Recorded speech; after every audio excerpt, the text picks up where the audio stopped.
সেদিন কতক মুখমণ্ডল বিতসন্তুষ্ট হবে, কঠোর শ্রমে ক্লান্ত শ্রান্ত হবে, তীব্র অগ্নিশিখায় জলে ছাই হয়ে যাবে। ফুটন্ত ঝর্ণার পানি তাদেরকে পান করতে দেওয়া হবে।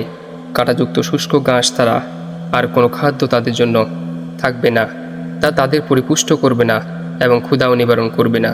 সূরা গাশিয়া।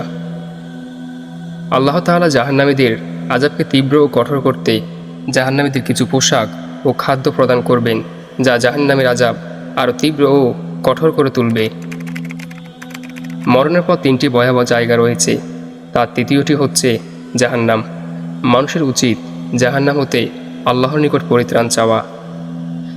আবু হুরায়রা রাদিয়াল্লাহু তাআলা আনহু বলেন, রাসূল সাল্লাল্লাহু আলাইহি সাল্লাম বলেছেন, কোনো মানুষ 7 বার জাহান্নাম হতে পরিত্রাণ চাইলে জাহান্নাম বলে, হে আমার প্রতিপালক, নিশ্চয়ই আপনার অমুক দাস আমার থেকে আপনার নিকট পরিত্রাণ চেয়েছে, আপনি তাকে জাহান্নাম থেকে রক্ষা করুন।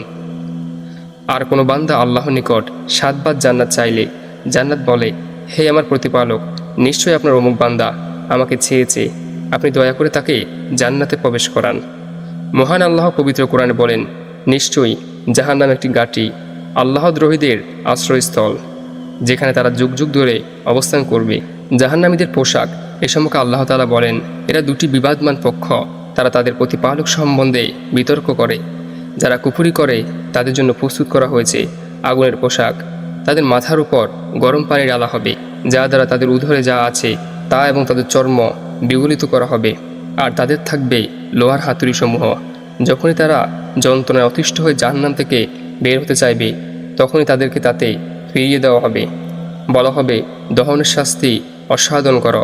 আল্লাহ তাআলা বলেন, আর সেদিন তুমি অপরাধী দেখবে তারা শিকলে বাঁধা, তাদের পোশাক হবে আলকাতরার এবং আগুন তাদের চেহারা সম্মুখে ডেকে ফেলবে। হাদিসে এসেছে, রাসূলুল্লাহ সাল্লাল্লাহু আলাইহি সাল্লাম বলেন, আমার উম্মতের মধ্যে জাহিলি যুগের 4টি কুফাতা রয়ে গেছে, যা লোকেরা পরিত্যাগ করতে চাইবে না। 1. বংশের গৌরব, অন্যকে বংশের কোটা দেওয়া। 3. নক্ষত্রের মাধ্যমে বৃষ্টির জন্য প্রার্থনা করা। 4. মৃতের জন্য বিলাপ করে কান্নাকাটি করা। তিনি আরও বলেন, বিলাপকারী যদি মৃত্যুর পূর্বে তওবা না করে, তাহলে কিয়ামতের দিন তাকে এভাবে উঠানো হবে যে তার গায়ে আলকাতরার চাদর, খসখস চামড়ার ওড়না থাকবে।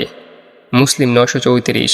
আবু সাঈদ খুদরি রাদিয়াল্লাহু তাআলা আনহু হতে বর্ণিত, রাসূলুল্লাহ সাল্লাল্লাহু আলাইহি সাল্লাম ইরশাদ করেন, জাহান্নামীদের মুখের কাছে জায়তুন তেলের নিচের তপ্ত গাদে নিয়ে আসা হবে এবং এর উত্তাপে তাদের মুখের চামড়া গুস্ত খসে পড়বে। তিনি আরও বলেন, জাহান্নামীদের মুখ আগুনের তাপে বাজা পোড়া হয়ে উপরের ঠোঁট সংকুচিত হয়ে মাথার মধ্যস্থলে এবং নিচের ঠোঁট ঝুলে নাভির সঙ্গে এসে লাগবে।